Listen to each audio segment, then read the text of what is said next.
by Donald Trump is offensive and undermines our sovereignty, and is a reminder that our reliance on foreign aid and foreign direct investment surrenders us to the will of imperialists who use money to dictate the economic and policy direction of Africa.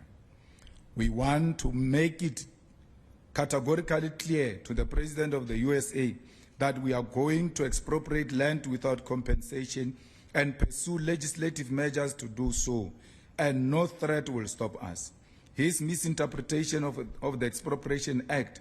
which is a mild and cosmetic intervention, is an assessment of a measure that is going to be pursued through the amendment of our Constitution as South Africans, and there is nothing he can do to undermine our independence. The EFF reiterates its position that we must build state capacity, build a strong agricultural and industrial nation which will not depend on the West, and intensify trade relations with progressive nations such as China, Russia, and